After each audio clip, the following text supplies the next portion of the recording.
얼마 전에 하와이에서 할머니들이 평창에 피정을 왔어요. 아니, 평창에서 하와이 놀러 가는 건 이해가 돼도 하와이에서 평창으로 오는 건 이해가 안 되잖아요. 25분의 할머니들이 오셨어요. 근데 여러분들, 그 할머니들이 왜 오시느냐면 하와이는 노인 기초연금이 다른 데보다 많아요. 90만 원에서 100만 원 정도 되고 노인 아파트에 하는 거 30만 원까지 나와요. 근데 문제는 미국은 할머니 통장에 3만 달러가 넘었으면은, 안 쓰고 있다가 3만 달러가 넘었으면은 이 할머니가 돈이 필요 없나 보다. 그래갖고 다음에 연금을 깎아요. 그러니까 여기 있는 할머니들은 어떻게 해야 되냐면 돈을 써야 돼. 돈을 써야 돼. 그러니까 하와이에서 평창을 오는 거예요. 이 할머니가 위대한 일을 하나 했어요. 어디 내 강의를 들으러 와서 내 CD 화가 나십니까를 사서 차에다 넣어둔 거야. 딱 들으니까 내 강의가 나오기 시작한 거죠. 강도들이. 근데 일단 내 강의를 한번 들으면은 못 꺼요. 듣게 돼 있어요. 이제 제가 21세기의 변화의 도전이라는 주제로 강의를 하는데, 이제 우리 한국은 먹고 살만해요. 다시 말해서 도움을 받는 나라에서 유일하게 도와주는 나라로 바뀌었습니다. 6.25 전쟁 이후에 우리나라보다 잘 살았던 잠비아는 하나도 변화된 게 없어요. 그러니까 1950년대 그대로 상태가 잠비아예요.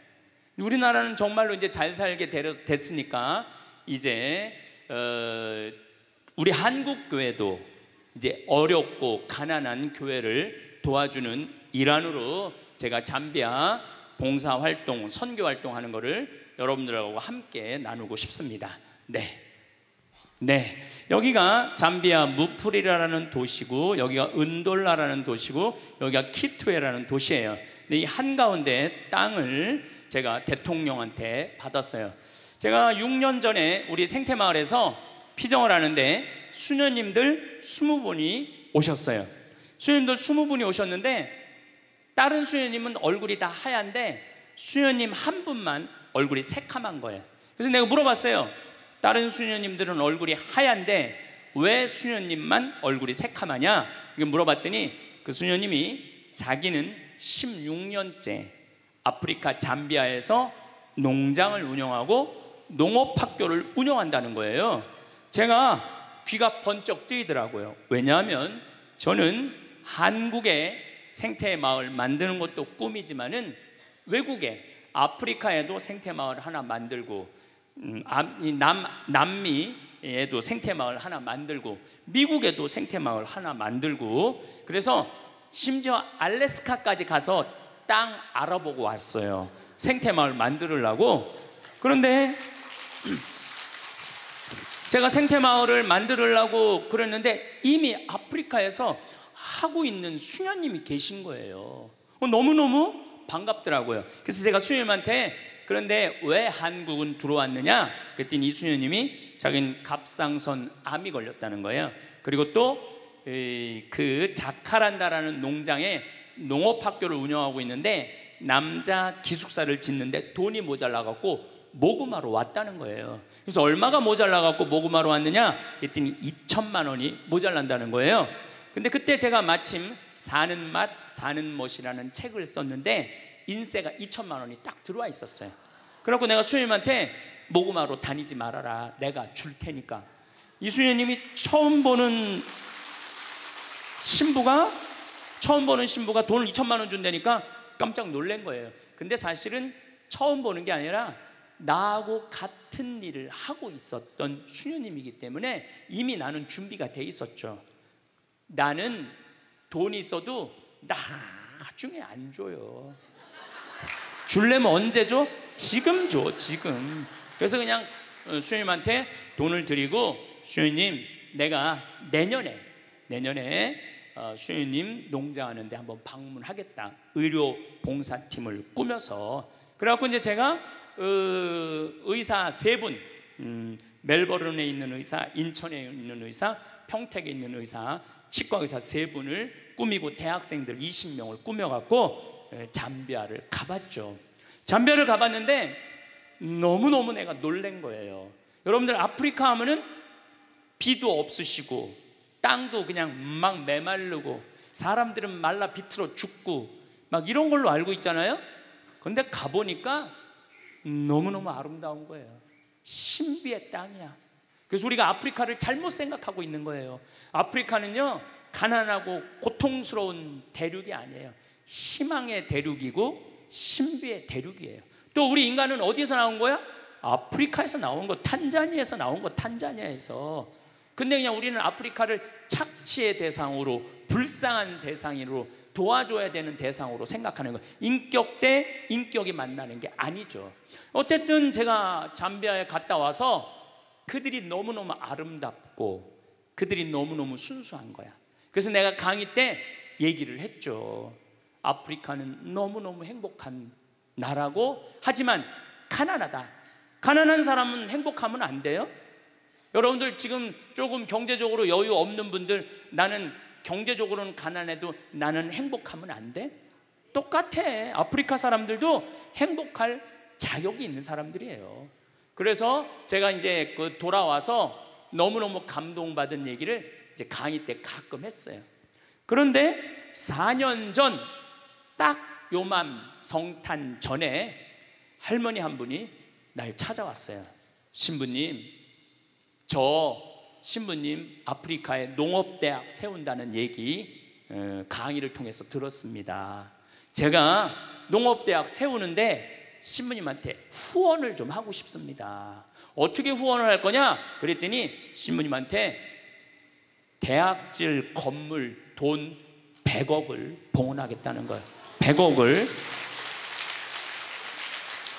1억도 아니고 10억도 아니고 100억을. 제가 믿을 것 같아요? 안 믿을 것 같아요? 안 믿었죠. 그리고 저한테 부자들이 와서 많이 나한테 봉헌한다고 그래요. 신부님 봉헌한다고. 근데 나는 웬만하면 안 믿어요. 그 웬만하면 기대도 안 해요.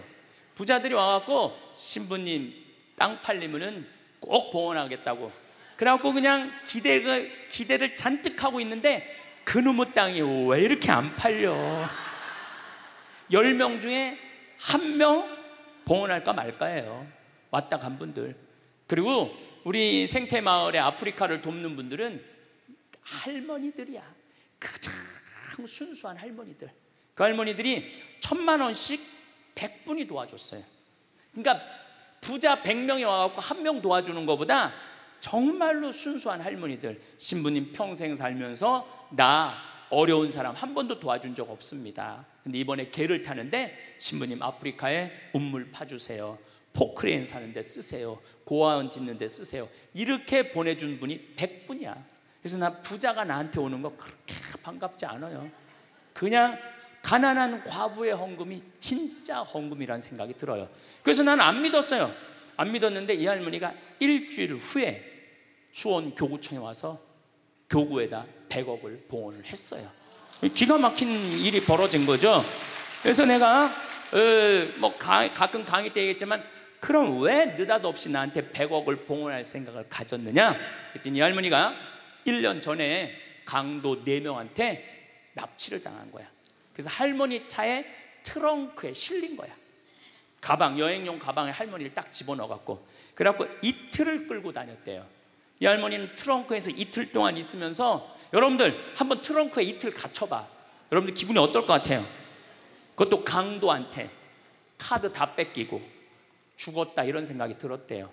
이 할머니가 할머니 차로 납치를 당했는데, 이 할머니가 돈은 많은데 돈을 안 쓰는 할머니야. 차를 10년 동안 안 바꾼 거야.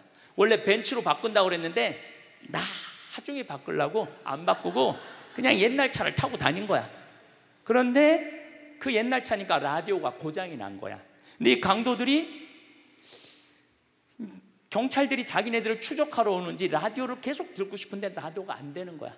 유일하게 틀은 게 CD 플레이어만 작동이 됐던 거야. 네 할머니가 위대한 일을 하나 했어요. 어디 내 강의를 들으러 와서 내 CD 화가 나십니까를 사서 차에다 넣어둔 거야. 딱 들으니까 내 강의가 나오기 시작한 거죠. 강도들이. 근데 일단 내 강의를 한번 들으면은 못 꺼요. 듣게 돼 있어요. 이틀 동안 여관에도 못 들어가고 차 안에서만 계속 있었대요. 이 강도들이 이틀 동안 계속 반복해서 듣더래요. 그 화가 나십니까 2개짜리 CD인데 그러면서 계속 웃더래요. 그런데 마지막에 강도들끼리 우리 얼굴을 봤으니까 죽이자, 죽이지 말자 서로 싸우더래요. 근데 마지막 트렁크에서 죽이자, 죽이지 말자 그 소리 들으면 여러분들 기분이 어떨 것 같아? 트렁크에서. 근데 그 두목되는 그 친구가 할머니를 풀어주면서 그러더래요. 할머니, 이 CD를 듣다 보니까 할머니 죽일 생각이 없어졌다. 단 신고만 하지 말아라. 그리고 이 CD를 들어보니까 할머니 성당 다니느냐? 성당 다닌다고. 나도 어렸을 때 할머니 손잡고 성당 다녔던 기억이 난다. 그래서 도저히 자기 친할머니 생각을 하다 보니까 할머니를 착한 강도지. 내가 보기에는 착한 강도예요. 그러니까 신고만 하지 말아라. 그러니까 이 할머니가 1년 동안 바깥 출입을 못했대요. 너무 무서워서. 너무너무 무서워서. 근데 이제 할아버지가 계속 할머니한테 그런 거야. 당신은 신부님 때문에 산 거라고. 그 많은 재산 써보지도 못하고 당신 죽을 뻔했는데 신부님 때문에 산 거라고. 할머니가 1년 동안 생각을 해보고, 아, 내가 저 신부님 때문에 살았으니까 저 신부님 하고 싶은 일을 도와줘야 되겠다. 그래갖고 100억을 갖고 온 거예요. 80살 먹은 할머니가. 80살 먹은 할머니가. 할머니가 나는 사실은 농업대학을 나중에 하려고 그랬어요. 근데 갑자기 돈이 100억이 생겼으니까 어떻게? 그래서 2월달, 그 다음에 2월달에 80살 된 할머니 손을 잡고 잠비아를 갔어요. 잠비아를 가갖고 이 무프리라라는 시에 속해 있어요, 우리가. 그래갖고 그 시장을 만나러 갔어요. 시장을 만나러 가서 내가 이 할머니가 돈을 10 밀리언, 우리는 100억도 크지만은 잠비아 사람들한테 10 밀리언은요 1억 달러가 넘는 돈이라고 생각이 들어요. 어마어마하게 큰 돈이에요. 그래서 여기다 농업대학을 짓고 싶으니 땅을 좀 줘라. 얼마가 필요하냐? 그러길래 내가 전날 수녀원에서 그냥 하늘에다 대고 기도했어요. 하느님, 내일 내가 시장을 만나러 가는데 얼마를 달라고 그럴까요? 그랬더니 하느님이 두 말도 안 하고 3,000헥타르 딱 그러시더라고요. 하늘에서 3,000헥타르 딱 두 말도 안 하고. 그래서 내가 시장한테 I need 3,000 헥타르 딱 그랬죠. 근데 시장이 눈이 이만해지더라고요. 그렇게 큰 땅이 필요하냐는 거예요. 아니, 나 하느님이 3,000헥타르 그랬으니까 필요하다. 그랬더니 자기네 시 전체가 줄 수 있는 땅이 1,400헥타르가 안 된대요. 3,000헥타르 없대. 그럼 어떻게 해야 되느냐? 3,000헥타르를 받으려면 대통령을 만나야 된다는 거예요. 그럼 3,000헥타르면 얼마나 넓은 땅이냐면 1,000만 평이야. 1,000만 평. 여의도가 82만 평이야. 여의도가. 분당이 250만 평으로 시작해갖고 한 400만 평 됐다고 그래. 분당보다 2배 더 큰 땅이야. 나도 그렇게 큰 땅인지 몰랐죠. 하늘에서 3,000헥타르에서 3,000헥타르. 3,000헥타르는 뭐 한 3,000평 되는 줄 알았지. 1,000만 평이야. 1,000만 평. 없대는 거예요. 그래서 그 땅을 받으려면 어떻게 해야 되느냐? 대통령을 만나야 돼. 대통령. 알았다. 내가 대통령을 만나겠다. 그래서 7월 25일 날 내가 대통령을 만났어요. 그래서 대통령이 1시간을 시간을 내주시더라고. 1시간을. 그래서 설명을 다 했죠. 잠비아는 너무 아름다운 땅이고, 잠비아는 내전이 없어요. 내전이. 서로 종족끼리 싸우지 않아요. 70개 부족이 있는데 부족끼리 결혼을 해요. 싸울 수가 없어. 부족끼리 결혼을 하니까. 저렇게 싸우면은 내 딸이 저쪽에 가 있고 내 아들이 이쪽에 와 있는데, 그래서 굉장히 평화로운 나라예요. 피스풀하다고 내가 얘기했어요. 피스풀하고 헬풀풀하다고 그랬어. 굉장히 어려운 사람을 잘 도와줘. 서로. 얼마나 좋은 나라야. 그리고 잠비아는 나하고 특별한 인연이 있는 게 65년에 독립을 했어요. 내가 65년에 태어났거든. 얼마나 인연이 많아요. 그래갖고 내가 이 땅에다가 땅을 주면은 농업대학을 세우겠다. 대통령께서 잘 들으시더라고요. 들으시더니 이 땅은 너무 큰 땅이다.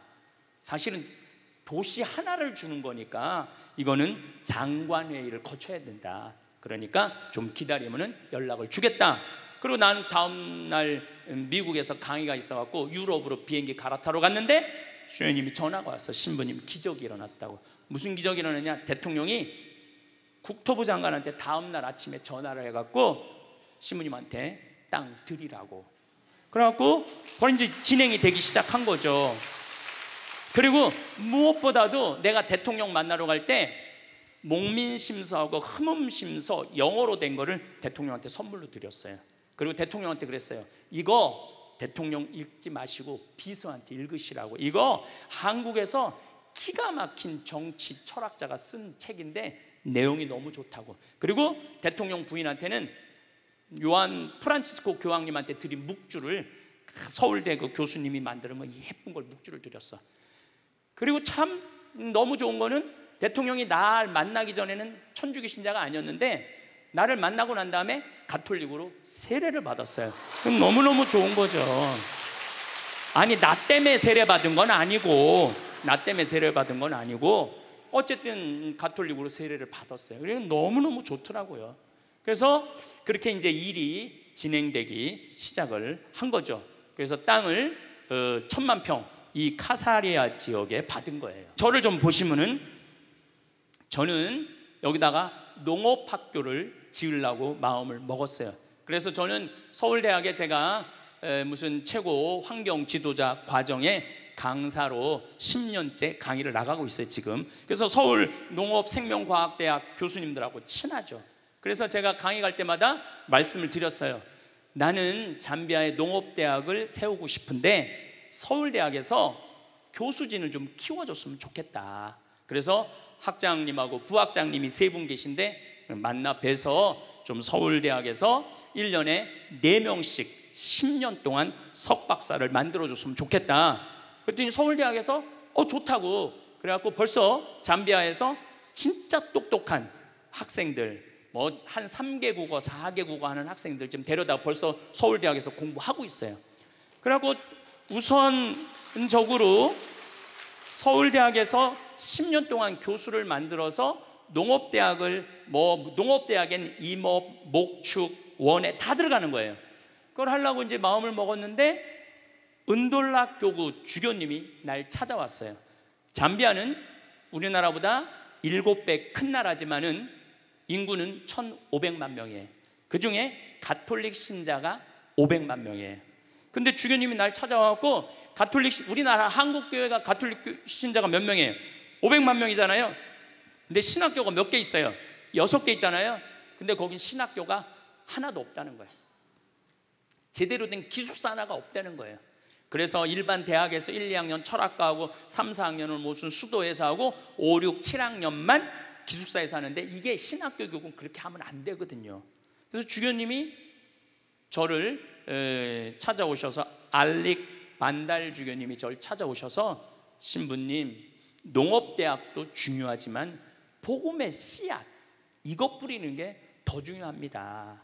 신학교를 좀 줘달라고 저한테 부탁을 하더라고요. 근데 생각을 해보니까 내가 천주교 신부인데 농업대학보다 뭐가 더 중요해? 신학교가 더 중요하더라고요. 그럼 알겠다고 내가 신학교 줘주겠다고 신학교 짓는데 제 생각에는 한 40억 정도 들어갈 것 같아요. 근데 뭐 할머니 돈으로 다 질 수는 없어요. 왜냐하면 거긴 도시를 형성해야 되니까. 그래서 내가 미국 공동체에 강의를 가서 내가 LA 쪽 교우들한테 이렇게 말했어요. 미국에 와서 돈 벌었다고 벤츠 타고 렉서스 타고 BMW 타고 어깨에 힘주지 말고 미국 교회에 와서 돈 벌었으니까 미국에 왔으니까 이제 그 돈 가지고 아프리카에 신학교 짓는데 여러분들 좀 후원 좀 하라고. 그랬더니 미국 교우들이 완전히 하늘에서 계시받은 것 같이 너무너무 좋아하더라고요. 그래갖고 지금 처음에는 13분으로 시작했는데 이번 여름에 갔는데 100명이 넘었어. 1월 달에 가면 아마 1000명도 넘을 것 같아요. 1월 달에 가면은. 그래서 나는 미국 교회에 많은 돈 바라지 않아요. 그저 미국 교회가 한 10억, 그다음 우리 생태마을에서 10억, 그 다음에 그 이제 할머니 돈 20억 이렇게 해갖고 한 40억 정도면은 굉장히 좋은 신학교를, 40억이면 한국의 400억하고 똑같아요. 근데 내가 이런 강의를 했는데 얼마 전에 너무 감동적인 전화를 하나 받았어요. 전라도에서 가밀라라는 자매인데 51인데 암으로 하느님 품으로 갔어요. 근데 그 남편이 전화를 한 거예요. 신부님, 우리 아내가 세상을 떠나면서 2가지를 유언을 했다는 거예요. 뭘 2가지를 유언을 했느냐? 그랬더니 하나는 자기 이름으로 된 보험이 하나 죽으면 나오는데 그거를 한 달에 20만 원씩 20년 동안 잠비아에 신학교 후원하라고 그렇게 해놓고 간 거예요. 또 하나는 자기 남편하고 자녀들한테 꼭 황 신부님하고 이스라엘 성주순례를 가라고, 그리고 세상을 떠났다는 거예요. 나는 아까도 죽음에 대한 얘기를 했지만은 여러분들, 죽을 때 멋있게 죽어야 돼. 안 죽으려고 용 쓰다가 그냥 죽음도 맞이하지 못하고 그냥 죽는 사람들이 너무 많아요. 그래서 여러분들은 미리 준비를 다 해야 돼. 그리고 지난번에도 너무 말씀드렸지만은 할머니 한 분이 돈 2천만 원 보내면서 나는 죽지만은 이 돈으로 살 수 있는 사람 수술해달라고. 얼마나 멋있어요. 그래서 여러분들도 그런 마음으로 좀 마지막 이렇게 마음 정리를 잘 하시면 좋을 것 같아요. 그래서 이제 신학교 짓는 게 우선이잖아요. 그래서 여기 이제 신학교 짓고 또 수녀원, 이 프란치스코 정교 봉사의 수녀님들이 잠비아 수녀님이 벌써 30명이나 있어요. 앞으로는 우리나라가 지금 400명, 500명 수도에 있듯이 여기 수도에도 그럴 것 같아요. 그래서 여기 수녀원 지금 공사 이것도 시작했고, 그리고 이제는 피정집을 여기다 져요. 한 200명 머무를 수 있는 피정집. 이제 저는 피정은 앞으로 한국에서 안 하려고요. 피정은 어디서 하려고 마음 먹느냐면 잠비아에서 하려고 마음 먹고 있어요. 보통 피정 기간 한 달 피정. 여러분들 한 달 피정 괜찮지 않아요? 네. 한 달 피정 비행기 값 한 150만 원에서 한 180만 원, 그리고 뭐 한 달 머무르는데 한 200만 원, 그리고 귀양 아프리카에 왔으니까 이 빅토리아 폭포 거기 들러가고 마지막에 잠베지 강에서 석양 바라보면서 탁 저녁 먹고 그러면요 기가 막혀. 그런데 보통 여러분들 유럽 성지순례 가면은 400, 500 들어가요. 그렇죠? 그런 마음으로 한 달. 그리고 5월, 6월, 7월, 8월, 9월은 잠비아가 건기야. 우리는 너무너무 더운 여름이지만은 건기에는 최저 기온 5도, 최고 기온 27도. 기가 막혀요. 그리고 그늘에만 들어가면은 얼마나 시원한지 몰라. 그래서 낮에는 좀 벽돌 공장에 가서 벽돌도 좀 찍고, 기와 공장에 가서 기와도 좀 찍고, 일도 좀 하고, 오후에는 내강의 하나 듣고, 밤에는 떼제 찬양기도 하고, 그리고 해주는 밥 한 달 동안 먹으면서 인생 한번 정리하는 것도 내가 보기에는 좋을 것 같아요. 그래서 앞으로는 이제 이거는 내년 여름에 가고 땅 측량하고 난 다음에 건물은 바로 질 거예요. 바로 져서 겨울에 우리 교우들, 이게 거기 겨울이죠. 피정들 많이 오세요. 그 뭐 돈 모아갖고 한 번쯤, 아니 앞으로 100년을 사는데 출장 한국에서만 뭐하러 100년을 사? 그러면 뭐하러 살아?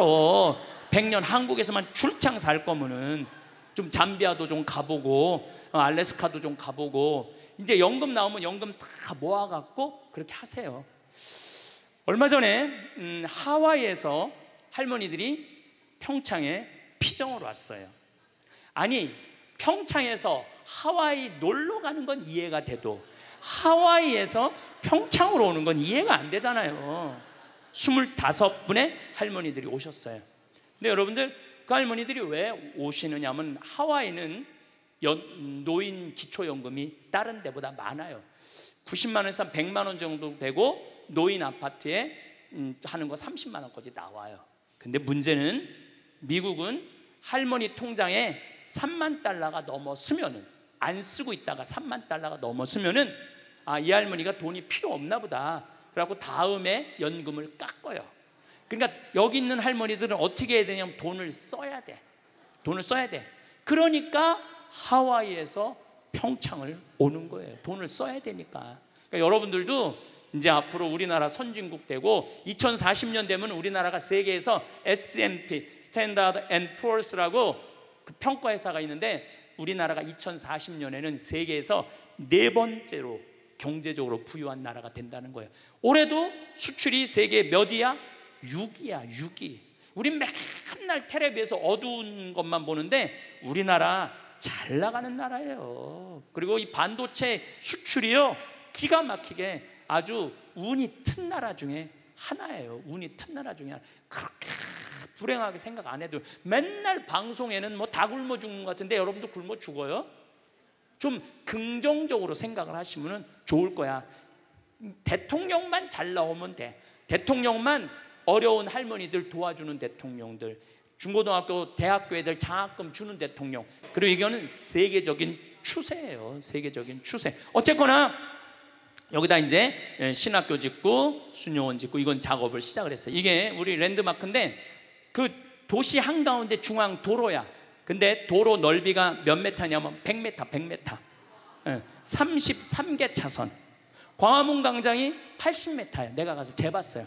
광화문 광장이 80m인데 우리 이코 시티 카사리아는 100m야. 근데 여기 3개 차선을 도로로 만드는 게 아니야. 이 33개 차선에 전부 아프리카에 있는 모든 나무는 다 갖다 심을 거예요. 그래서 여기 1.5km만 산책을 하면은 아프리카를 완전히 느낄 수 있도록. 그리고 아프리카는 나무가 우리가 생각하는 것 이상으로 어마어마하게 커요.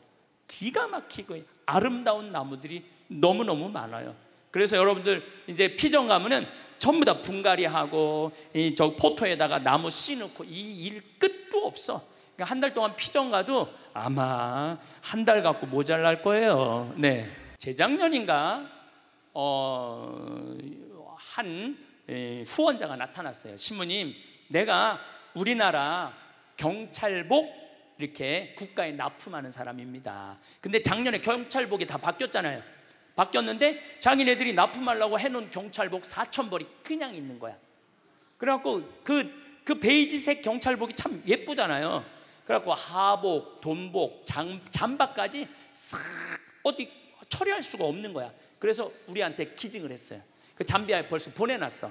그래갖고 잠비아에 있는 직원들은 이제 우리 잠비아 사람들은 전부 다 그거 입혀갖고 여기 싹 이제 내가 데리고 다닐 거예요. 여기 명찰도 다 해주고. 그리고 여기는 이제 옷도 멋있게, 이 도시 안에 사는 사람들은 옷도 멋있게.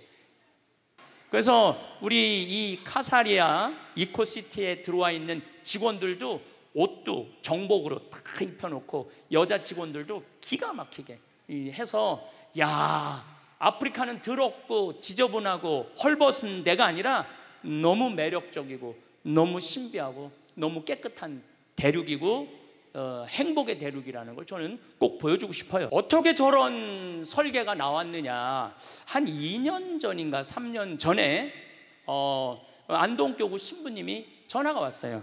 우리 조카가 서울시립대학 도시공학과 건축학과 교수인데 황 신부님을 꼭 만나고 싶다고.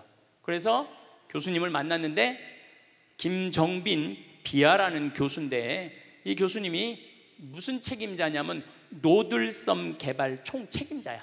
노들섬 서울 아시죠? 이제 서울시에서 이제 개발을 이제 시작할 거예요. 그 대단한 기업에서 10개 회사가 프로젝트에 참가를 했는데 이 교수하고 그 대학원생들이 낸 프로젝트가 선택이 된 거야. 근데 이거를 좀 하고 싶은데 이게 막 용기도 없고 자신감이 없는데 내가 환경에 관련된 신부니까 저 신부님한테 가서 좀 자문을 구하면은 내가 용기를 얻겠다. 그리고 날 찾아온 거예요. 그래서 쭉 노들섬에 가보니까 여러분들, 노들섬이 앞으로 개발되면은요 서울의 꽃이야. 서울의 몽마르트가 될 거야. 거기가 서울에 기가 막히더라고. 거기 섬에 딱 들어가 보면은 63 빌딩부터 서울의 모든, 심지어서 저 롯데 타워까지 한눈에 다 보여. 정말 좋더라고요. 근데 이제 그 교수님이 날 이렇게 찾아왔는데 내가 그 교수 이렇게 들어보니까 두바이 신도시를 설계를 했더라고요. 두바이 신도시를. 그래갖고 그 교수가 나를 찾은 게 아니라 하느님이 그 교수를 나한테 보내준 거야. 그래서 이 노들섬이 중요한 게 아니다. 지금 잠비아에 내가 카사리아에 노들섬은 4만 평이라는데 내가 1,000만 평 개발을 하고 있다. 나를 좀 도와줘라. 그랬더니 이 교수님이 신부님 정말로 하느님께서 저를 신부님한테 보낸 것 같다고. 그래서 이 모든 거는 서울시립대학 도시공학과 김정빈 교수가 책임을 지고 진행을 하는 거예요. 그런데 그 밑에 김용계 건축가라고 있는데 이분은 한국 분이 아니에요. 캐나다 분이야. 근데 이분이 얼마나 유명한 분이냐 하면은 요한 바오로 2세 교황께서 캐나다에 방문을 했을 때 제대 설계를 담당하신 분이야. 캐나다가 거의 가톨릭 국가거든요. 그러니까 얼마나 쟁쟁한 건축가가 많겠어. 근데 이 김용계 건축가 이 선생님이 한 게 선정이 된 거야. 이 세계적인 건축가죠. 그래서 잠비아는 그냥 하는 게 아니라 정말로 세계적인 건축가들이 프로젝트를 참여하고 있는 거예요. 그래서 얼마나 내가 신바람이 나는지 몰라요. 이게 이제 우리가 받은 땅이야. 이 땅에 이번 여름에 이제 측량을 이제 건물을 지려면 측량을 해야 되잖아요. 측량을 이제 하려고 이제 생각을 했는데 우리 비아 교수가 1,000만 평을 어떻게 측량해요? 그래서 잠비아 연락했대. 측량 기계 있냐 그러니까 자기네들은 그런 거 없대. 그 뭐가 있냐 그러니까 200m짜리 줄자 하나 있다는 거. 200m짜리 줄자. 우리 카사리아에 있는 땅 크기가 얼마냐면은 한쪽 면 길이가 10km야. 10km인데 줄자로 어떻게 해? 그래갖고 이제 이 교수님이 이제 이번 여름에 나하고 같이 가서 측량을 해야 되는데 어느 건축가 교수들 모임에 가갖고 신부님 모시고 잠비아에 측량을 하러 가야 되는데 땅이 1,000만 평인데 어떻게 하면 좋은지 모르겠다고 했더니 술이 잔뜩 취한 교수가 그러더래요. 드론으로 하라고. 드론으로. 요즘 드론 좋은데. 그 생각을 해보니까 드론이 되겠더라고. 그래갖고 가서 조사를 해보니까 지금은 인공위성 GPS를 이용해갖고 위도 경도만 찍고 저 설계도 나온 거 있잖아요. 그것만 딱 찍어놓으면 정확하게 가서 쓰는 거야. 그래서 이 드론이 하늘에서 지금 우리 땅을 찍는 거예요. 그리고 여기 동네에 카사리아라는 이게 숲이에요. 이 동네는 학교가 없어요. 얘네들이 이 동네 애들인데 우리를 보고 화이트라고 그래요. 화이트. 그냥 어느 날 그냥 화이트들이 와갖고 막 비행기가 막 날아다니고 그래갖고 얼마나 얘네들 심심해. 하루 종일 따라다니는 거 우리를. 이게 건기인데 제가 8월 달에 갔으면 건기야. 4월, 5월, 6월, 7월, 8월, 9월, 10월까지 비 한 방울이 안 와요. 비 한 방울이. 그런데도 이 강이 한 10m 정도 넓이가 되는데 한 1.5m 되도록 물이 얼마나 유량이 많은지 몰라요. 이 정도 강물이면은 1,000만 평에 주민들 먹을 물 다 되고 그 다음에 농사물도 다 돼요. 그러니까 우리가 아프리카 하면은 메마르고 뭐 거칠고 물 없다고 그러는데 그 우리가 잘못 알고 있는 거예요. 그래서 저는 제가 환경공학을 이제 해고 수질을 내가 공부를 했어요. 물이라는 거는 활용만 잘하면은 예술이야, 예술. 그래서 이 물을 저 한 10km까지 끌어올려서 온 도시에 수로를 다 해놓을 생각이에요. 수로를 다 해놓으면은 얼마든지 여기는 산모작이 가능해요. 그래서 뭐 야자, 뭐 모링가, 커피, 여기가 해발 1,500m거든요. 뭐 커피 뭐 할 거 없이 기가 막히게 농사를 지을 수가 있어요. 그래서 여기 계신 분들 혹시 재수 없이 100살까지 사는 분들은 한국에서 살지 말고 잠비아에 가갖고 유럽이나 미국 사람들은 은퇴하고 2년 내지 3년 동안 잠비아나 아프리카에서 봉사활동하고 돌아가는 분들이 많아요. 내가 적어도 그 정도는 내가 이 사회, 이 세상에 하느님 나라를 위해서 시간을 내놓겠다고. 여기 계신 분들 아마 능력 있는 분들도 많을 거예요. 또 이 방송을 보는 분들도 능력 있는 분들이 많을 거예요. 그냥 한국에서 맨날 텔레비 보고 욕이나 하지 말고 이 기가 막힌 데 가갖고 멋지게 한번 살아보라는 거예요. 잠비아에 갖고 안타까운 게 뭐냐면은 이 기가 막힌 숲이 있는데 전부 그거를 잘라갖고 숯을 만드는 거. 숯. 그 숯으로 요리도 하고 추우니까 불도 떼는 거야. 너무너무 안타깝잖아요. 이 아프리카 잠비아의 이 나무만 잘 보존해도 관광 상품으로 해도 먹고 살만한데 이걸 다 불로 태우는 거야. 숯으로 만들어서. 우리나라 1960년대 석탄, 연탄 없었을 때 어떻게 했어요? 다 산에 가서 나무, 그래서 산이 뭐가 됐어? 민둥, 벌거숭이 산이 됐잖아요. 그래서 요즘 욕들을 많이 하는데 박정희 대통령의 최고의 업적 중에 하나는 산림 녹화예요. 산림 녹화. 그래서 현신규 박사라고 서울대, 내가 이분을 너무너무 좋아해요. 탄생 140주년이에요. 벌써 돌아가셨죠. 우리 나라가 건강하려면, 나라가 부유하려면 뭐가 있어야 된다? 나무가 있어야 된다. 근데 이분들은 이 나무를 이렇게 잘라갖고 숲을 다 없애는 거야. 그래서 제가 잠비아에 가갖고 할 첫 사업은 숲을 보존하는 거야. 나무 태우지 않는 거. 그래서 지금 필렛이라고 조그만 나무들은 얼마든지 화력으로 만들 수 있거든요. 그래서 그 기계도 사서 내가 갖고 가갖고 잠비아에 전부 다 해갖고 나무 못 자르게 하려고 지금 생각을 하고 있어요. 할 일이 무궁무진해. 요게 이제 마지막 이 시간 이후에 또 말씀드리겠지만은, 이게 우리 하이데 수녀님이라고 독일 수녀님인데 19살에 한국에 왔어. 그래갖고 가톨릭 의대 대학교 의사셔. 그래갖고 수녀원을 창설해서 프란치스코 정교 봉사회 수녀원을 창설해갖고 이 수녀님들이 내가 마음에 드는 건 무조건 외국으로 나간 거야. 그래갖고 지금 인도, 필리핀, 그 다음에 잠비아, 그 다음에 브라질에 나가 있어요. 그래서 선교를 하는 거야. 대단한 수녀님이에요. 지금 몸에 암이 있는데도 지금 잠비아에 가서 아예 이제 한국을 떠나갖고 의사신데 잠비아에서 나하고 일을 하는 거예요. 그 다음에 이 김정빈 교수, 이분이 알릭 반달 주교님이에요. 이 주교님이 그 시장한테 뭐라고 그러냐면, 신학교는, 내가 신학교 이 프로젝트는 This is my life 그러더라고요. 내 인생이라고. 이 신학교 짓는 건 이렇게 중요한 거라고. 그래갖고 이 주교님이 대통령도 만나고 시장도 만나고 얼마나 열심히 하는지 몰라요. 독일에서 공부하고 온 주교님인데, 이분은 이제 시의원이에요. 땀부라는 시의원이 나와서 잘 도와주고 있는데 아주 효심이 깊어요. 같이 일을 하는데, 신부님, 우리 아버지 어머니가 있는데 꼭 아버지 어머니 가서 축복 한번 해달라고. 그래갖고 그 바쁜데도 또 그 집에 가갖고 아버지 어머니가 잘 못 듣고 백내장이 있어. 아프리카 사람들은 직사광선이 많았고 눈을 잘 못 뜨시더라고. 참 효심이 깊더라고요. 오늘도 황창현 신부님의 행복특강 잘 들으셨나요? 이어서 나이 들수록 들으면 도움이 되는 지혜의 말씀을 들려드리겠습니다. 첫째, 외로움을 두려워하지 마세요. 나이가 들면 가장 걱정되는 것이 무엇인지 사람들에게 물으면, 남자들은 외로움이, 여성들은 경제력이 가장 걱정된다고 합니다. 먹고 사는 걱정과 외로움에 대한 걱정은 어쩌면 당연한 것이겠지요. 그러나 남녀를 떠나서 대부분의 사람들은 혼자가 되는 것을 두려워합니다.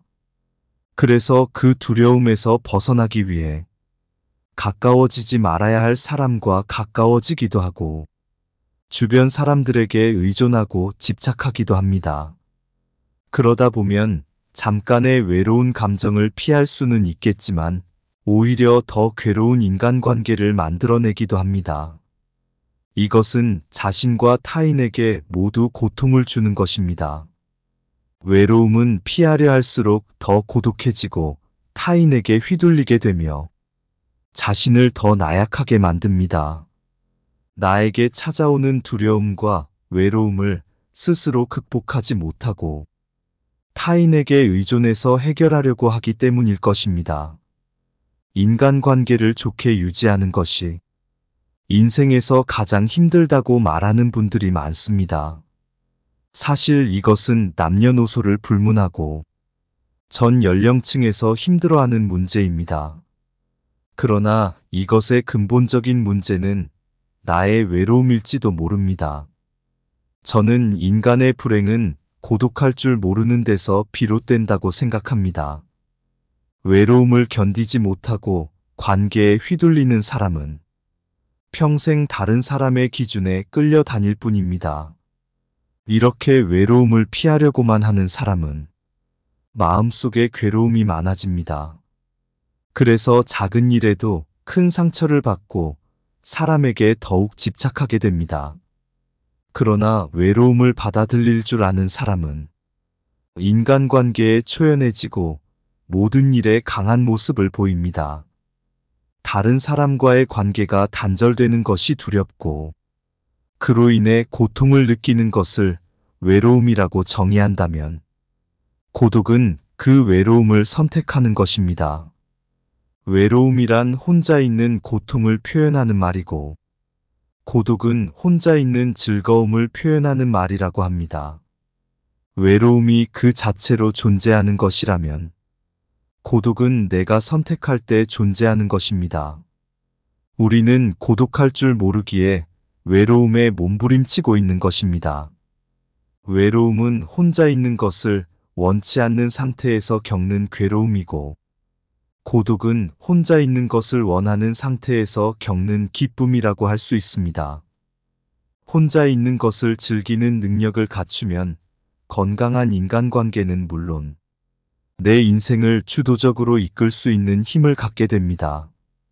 혼자 있는 능력이란 스스로 세상과 단절되는 것을 의미하는 게 아니라 혼자만의 시간을 즐길 줄 알고 자신에 대해 깊이 생각할 줄 아는 것입니다.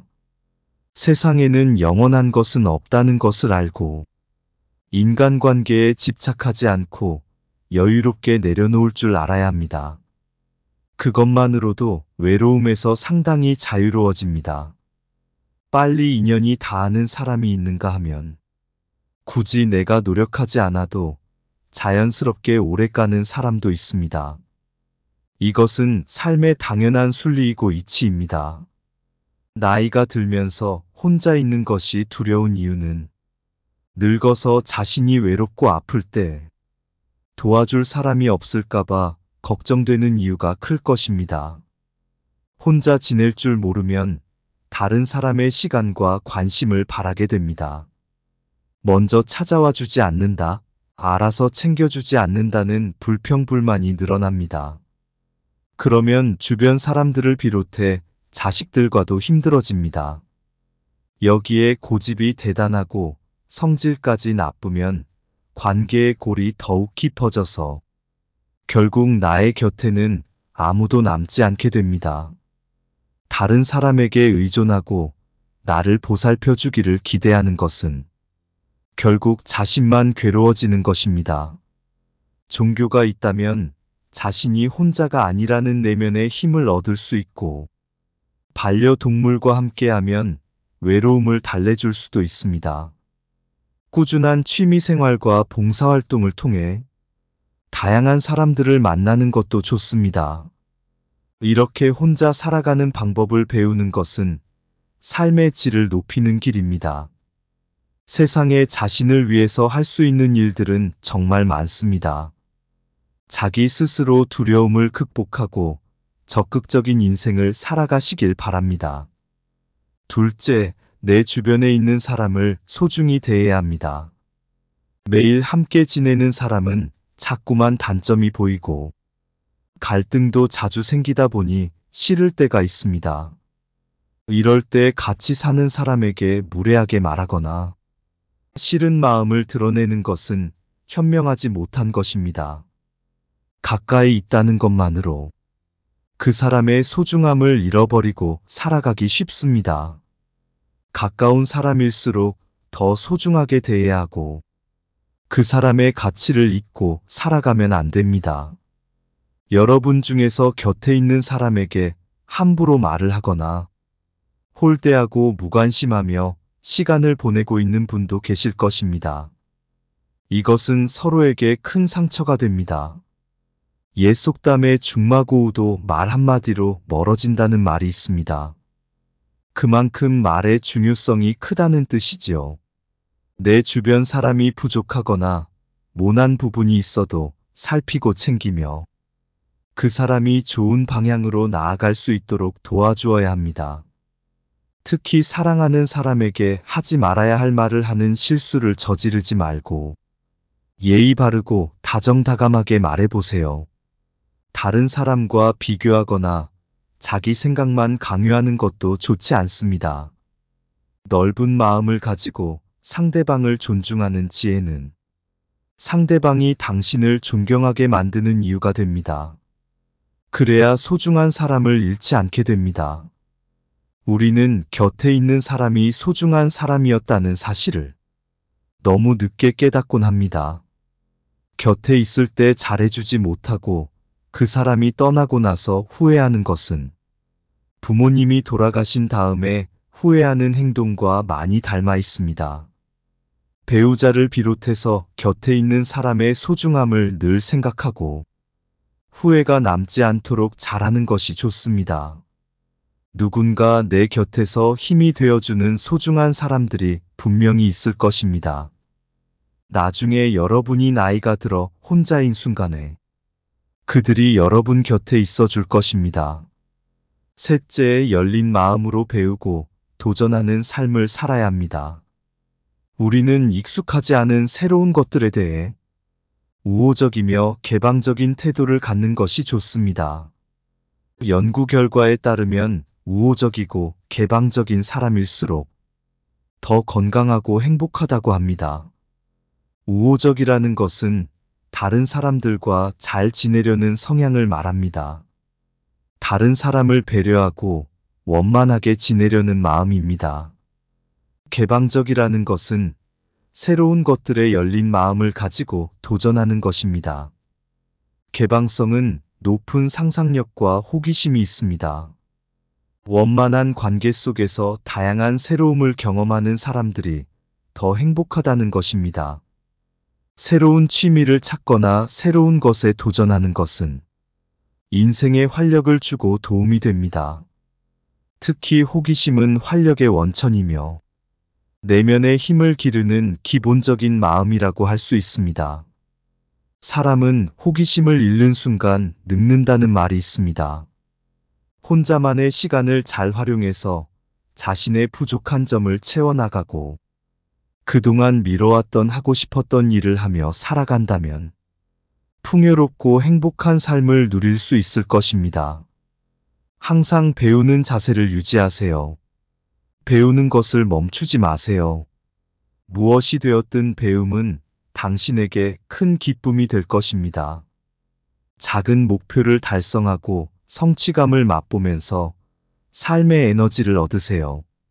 새로운 것에 도전하는 것은 용기가 필요한 일이지만 자신의 한계를 넓혀가는 과정에서 커다란 성취감과 무엇과도 바꿀 수 없는 자신감을 얻을 수 있습니다. 넷째, 혼자가 될 줄 아는 사람이 좋은 인간관계를 만들 수 있습니다. 여러분이 삶을 살아가면서 가장 중요하다고 생각하는 것은 무엇인가요? 많은 사람이 인간관계가 행복한 삶의 원천이라고 생각합니다. 실제로 전 세계적으로 인간관계가 행복에 큰 영향을 미친다는 수많은 연구 결과가 나와 있습니다. 하지만 나이가 들어가면서 인간관계에 매달릴 필요는 없다고 생각합니다. 인간관계가 언제나 우리에게 긍정적인 효과를 주는 것은 아니기 때문입니다. 잘 맞지 않는 사람들과 억지로 관계를 이어나가려고 하면 오히려 불행을 초래할 수 있습니다. 인간관계 때문에 쓸데없는 에너지를 낭비하고 스트레스를 받게 되니 나의 행복을 위해서 나이가 들수록 혼자가 되는 것을 선택하는 용기가 필요합니다. 모든 사람들은 혼자가 되는 것에 두려움을 가지고 있습니다. 그리고 그러한 결핍을 채우기 위해 타인에게 의존하려고 합니다. 하지만 이런 태도는 타인에게 이용당하거나 남들에게 휘둘리기 쉬운 사람이 될 수 있습니다. 반면에 혼자서도 시간을 잘 보내는 사람은 현명하게 고독을 즐기며 시간을 잘 활용하고 자신의 부족한 부분을 스스로 채우려고 노력합니다. 좋은 인간관계를 맺는 것은 삶의 질을 높여주고 행복감을 주는 요소입니다. 하지만 좋은 인간관계를 맺기 위해서는 자신의 가치와 존중을 잃어버리면 안 됩니다. 단순하게 나이를 많이 먹었다고 성인이 아니라 진정한 성인이란 몸과 마음이 성숙하고 자유와 책임을 다하는 사람을 의미합니다. 성인으로서 자신의 두려움을 극복하고 자신의 삶을 스스로 키워나가면 행복한 삶을 누릴 수 있을 것입니다. 다섯째, 혼자가 될 줄 알아야 다른 사람을 이해할 수 있습니다. 스스로를 받아들일 수 있을 때 비로소 다른 사람을 수용할 수 있다고 합니다. 자기 자신을 이해하고 알아가는 시간을 꼭 가지세요. 누군가 당신에게 솔직하게 속마음을 얘기한다는 것은 그 사람이 당신을 그만큼 신뢰하고 있다는 증거입니다. 그렇게 할 수 있는 이유는 당신이 스스로를 받아들이는 성숙한 모습을 보여주었기 때문일 것입니다. 그 내면에서 나타나는 여유로움은 다른 사람의 감정에 깊이 공감하고 이해할 수 있는 이유입니다. 나를 신뢰하고 따르는 누군가가 있다는 사실만으로 당신은 인간관계에서 안정감을 느끼게 될 것입니다. 혼자가 될 줄 알아야 편안하고 행복할 수 있는 이유입니다. 자신과의 시간을 충분히 갖고 자신과 대화하며 해답을 찾아보세요. 주위의 소중한 분들에게도 공유해 주시면 좋을 것 같습니다. 한 번 더 들으시면 가슴에 더욱 새겨질 것입니다. 반복 재생합니다. 이제 제가 21세기의 변화의 도전이라는 주제로 강의를 하는데, 이제 우리 한국은 먹고 살만해요. 다시 말해서 도움을 받는 나라에서 유일하게 도와주는 나라로 바뀌었습니다. 6.25 전쟁 이후에 우리나라보다 잘 살았던 잠비아는 하나도 변화된 게 없어요. 그러니까 1950년대 그대로 상태가 잠비아예요. 우리나라는 정말로 이제 잘 살게 됐으니까 이제 우리 한국 교회도 이제 어렵고 가난한 교회를 도와주는 일환으로 제가 잠비아 봉사활동, 선교활동하는 것을 여러분들하고 함께 나누고 싶습니다. 네, 여기가 잠비아 무프리라라는 도시고, 여기가 은돌라라는 도시고, 여기가 키투에라는 도시예요. 근데 이 한가운데 땅을 제가 대통령한테 받았어요. 제가 6년 전에 우리 생태마을에서 피정을 하는데 수녀님들 20분이 오셨어요. 수녀님들 20분이 오셨는데 다른 수녀님은 얼굴이 다 하얀데 수녀님 한 분만 얼굴이 새카만 거예요. 그래서 내가 물어봤어요. 다른 수녀님들은 얼굴이 하얀데 왜 수녀님만 얼굴이 새카마냐? 이거 물어봤더니 그 수녀님이 자기는 16년째 아프리카 잠비아에서 농장을 운영하고 농업학교를 운영한다는 거예요. 제가 귀가 번쩍 뜨이더라고요. 왜냐하면 저는 한국의 생태마을 만드는 것도 꿈이지만은 외국에 아프리카에도 생태마을 하나 만들고 남미에도 생태마을 하나 만들고 미국에도 생태마을 하나 만들고, 그래서 심지어 알래스카까지 가서 땅 알아보고 왔어요. 생태마을 만들려고. 그런데 제가 생태마을을 만들려고 그랬는데 이미 아프리카에서 하고 있는 수녀님이 계신 거예요. 너무너무 반갑더라고요. 그래서 제가 수녀님한테 그런데 왜 한국은 들어왔느냐 그랬더니 이 수녀님이 자기는 갑상선 암이 걸렸다는 거예요. 그리고 또 그 자카란다라는 농장에 농업학교를 운영하고 있는데 남자 기숙사를 짓는데 돈이 모자라갖고 모금하러 왔다는 거예요. 그래서 얼마가 모자라갖고 모금하러 왔느냐 그랬더니 2천만 원이 모자란다는 거예요. 근데 그때 제가 마침 사는 맛 사는 멋이라는 책을 썼는데 인세가 2천만 원이 딱 들어와 있었어요. 그래갖고 내가 수녀님한테 모금하러 다니지 말아라, 내가 줄 테니까. 이 수녀님이 처음 보는 신부가 돈을 2천만 원 준다니까 깜짝 놀란 거예요. 근데 사실은 처음 보는 게 아니라 나하고 같은 일을 하고 있었던 수녀님이기 때문에 이미 나는 준비가 돼 있었죠. 나는 돈이 있어도 나중에 안 줘요. 줄려면 언제 줘? 지금 줘, 지금. 그래서 그냥 수녀님한테 돈을 드리고, 수녀님, 내가 내년에 수녀님 농장하는데 한번 방문하겠다. 의료 봉사팀을 꾸며서. 그래갖고 이제 제가 의사 3분, 멜버른에 있는 의사, 인천에 있는 의사, 평택에 있는 의사, 치과 의사 3분을 꾸미고 대학생들 20명을 꾸며갖고 잠비아를 가봤죠. 잠비아를 가봤는데 너무너무 내가 놀란 거예요. 여러분들, 아프리카 하면은 비도 없으시고 땅도 그냥 막 메마르고 사람들은 말라 비틀어 죽고 막 이런 걸로 알고 있잖아요. 근데 가보니까 너무너무 아름다운 거예요. 신비의 땅이야. 그래서 우리가 아프리카를 잘못 생각하고 있는 거예요. 아프리카는요, 가난하고 고통스러운 대륙이 아니에요. 희망의 대륙이고 신비의 대륙이에요. 또 우리 인간은 어디서 나온 거야? 아프리카에서 나온 거, 탄자니아에서 나온 거, 탄자니아에서. 근데 그냥 우리는 아프리카를 착취의 대상으로, 불쌍한 대상으로, 도와줘야 되는 대상으로 생각하는 거예요. 인격 대 인격이 만나는 게 아니죠. 어쨌든 제가 잠비아에 갔다 와서 그들이 너무너무 아름답고 그들이 너무너무 순수한 거야. 그래서 내가 강의 때 얘기를 했죠. 아프리카는 너무너무 행복한 나라고, 하지만 가난하다. 가난한 사람은 행복하면 안 돼요? 여러분들, 지금 조금 경제적으로 여유 없는 분들, 나는 경제적으로는 가난해도 나는 행복하면 안 돼? 똑같아. 아프리카 사람들도 행복할 자격이 있는 사람들이에요. 그래서 제가 이제 돌아와서 너무너무 감동받은 얘기를 이제 강의 때 가끔 했어요.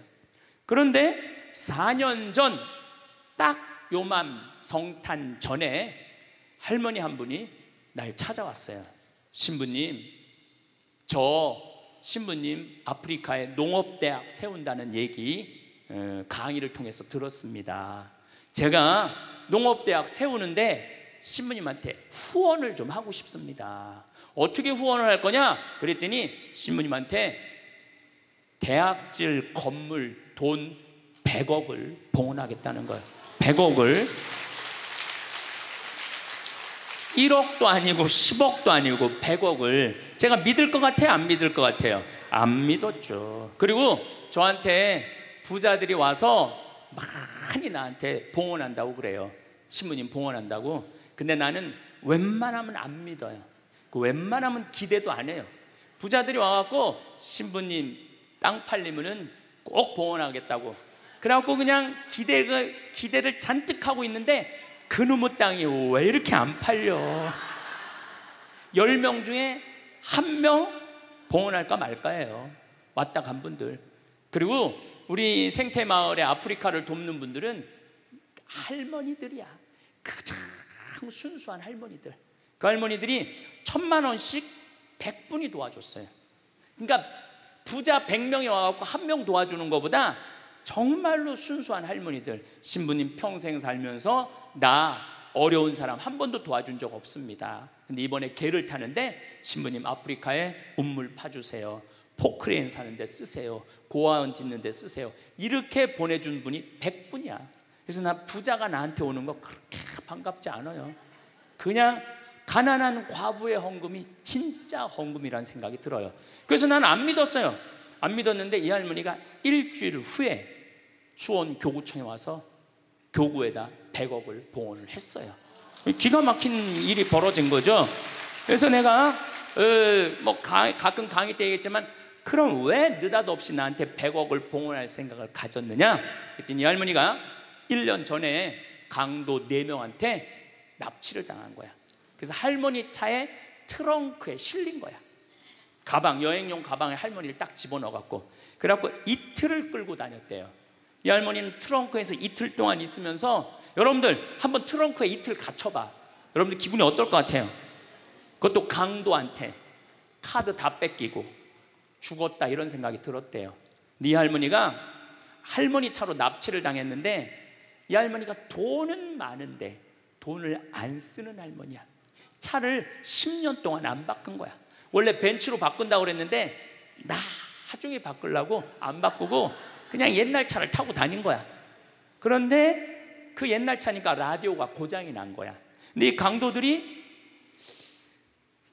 경찰들이 자기네들을 추적하러 오는지 라디오를 계속 듣고 싶은데 라디오가 안 되는 거야. 유일하게 틀은 게 CD 플레이어만 작동이 됐던 거야. 네 할머니가 위대한 일을 하나 했어요. 어디 내 강의를 들으러 와서 내 CD 화가 나십니까를 사서 차에다 넣어둔 거야. 딱 들으니까 내 강의가 나오기 시작한 거죠. 강도들이. 근데 일단 내 강의를 한번 들으면은 못 꺼요. 듣게 돼 있어요. 이틀 동안 여관에도 못 들어가고 차 안에서만 계속 있었대요. 이 강도들이 이틀 동안 계속 반복해서 듣더래요. 그 화가 나십니까 2개짜리 CD인데 그러면서 계속 웃더래요. 그런데 마지막에 강도들끼리 우리 얼굴을 봤으니까 죽이자, 죽이지 말자 서로 싸우더래요. 근데 마지막 트렁크에서 죽이자, 죽이지 말자 그 소리 들으면 여러분들 기분이 어떨 것 같아? 트렁크에서. 근데 그 두목되는 그 친구가 할머니를 풀어주면서 그러더래요.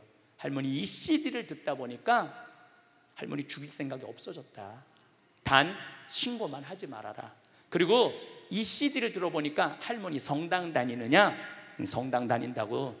나도 어렸을 때 할머니 손잡고 성당 다녔던 기억이 난다. 그래서 도저히 자기 친할머니 생각을 하다 보니까 할머니를 착한 강도지, 내가 보기에는 착한 강도예요. 그러니까 신고만 하지 말아라. 그러니까 이 할머니가 1년 동안 바깥 출입을 못했대요.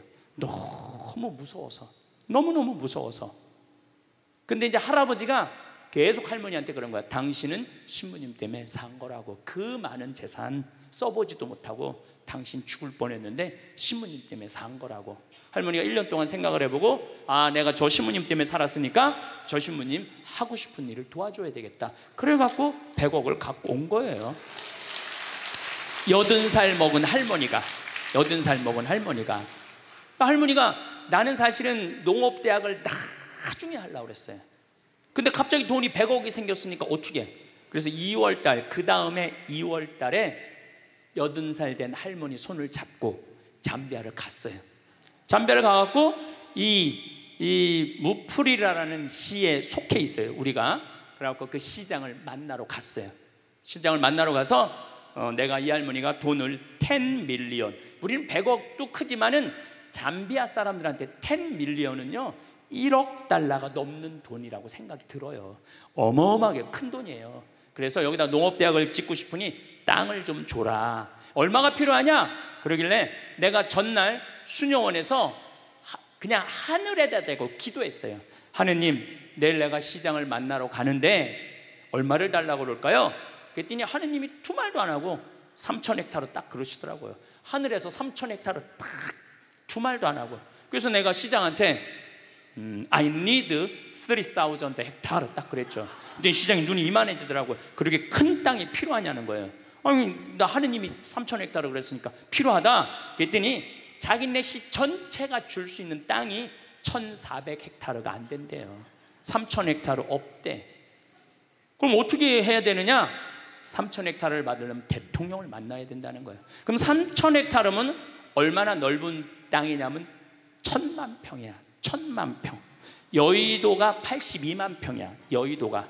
분당이 250만 평으로 시작해갖고 한 400만 평 됐다고 그래. 분당보다 2배 더 큰 땅이야.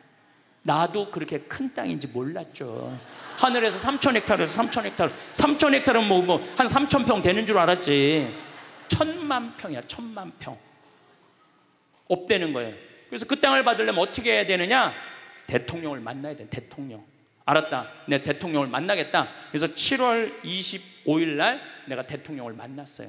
그래서 대통령이 1시간을 내주시더라고. 1시간을. 라고 설명을 다 했죠.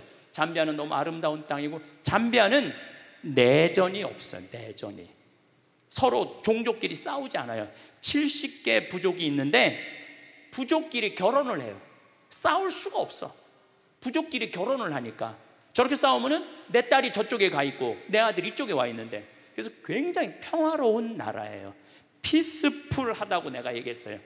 피스풀하고 헬플풀하다고 그랬어. 굉장히 어려운 사람을 잘 도와줘, 서로.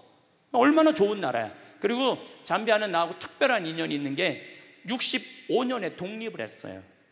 내가 65년에 태어났거든. 얼마나 인연이 많아요. 그래갖고 내가 이 땅에다가 땅을 주면은 농업대학을 세우겠다. 대통령께서 잘 들으시더라고요. 들으시더니 이 땅은 너무 큰 땅이다. 사실은 도시 하나를 주는 거니까 이거는 장관회의를 거쳐야 된다. 그러니까 좀 기다리면은 연락을 주겠다. 그리고 난 다음 날 미국에서 강의가 있어갖고 유럽으로 비행기 갈아타러 갔는데 수녀님이 전화가 왔어. 신부님, 기적이 일어났다고. 무슨 기적이 일어났냐? 대통령이 국토부 장관한테 다음 날 아침에 전화를 해갖고 신부님한테 땅 드리라고. 그래갖고 그걸 이제 진행이 되기 시작한 거죠. 그리고 무엇보다도 내가 대통령 만나러 갈 때 목민심서하고 흠음심서 영어로 된 거를 대통령한테 선물로 드렸어요. 그리고 대통령한테 그랬어요. 이거 대통령 읽지 마시고 비서한테 읽으시라고. 이거 한국에서 기가 막힌 정치 철학자가 쓴 책인데 내용이 너무 좋다고. 그리고 대통령 부인한테는 요한 프란치스코 교황님한테 드린 묵주를 서울대 그 교수님이 만드는 예쁜 걸 묵주를 드렸어.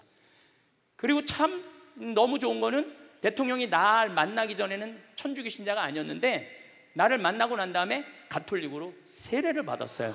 그럼 너무너무 좋은 거죠. 아니 나 때문에 세례 받은 건 아니고 어쨌든 가톨릭으로 세례를 받았어요. 그래서 너무너무 좋더라고요. 그래서 그렇게 이제 일이 진행되기 시작을 한 거죠. 그래서 땅을 1000만 평 이 카사리아 지역에 받은 거예요. 저를 좀 보시면은 저는 여기다가 농업학교를 지으려고 마음을 먹었어요. 그래서 저는 서울대학에 제가 무슨 최고 환경 지도자 과정에 강사로 10년째 강의를 나가고 있어요 지금. 그래서 서울 농업생명과학대학 교수님들하고 친하죠. 그래서 제가 강의 갈 때마다 말씀을 드렸어요.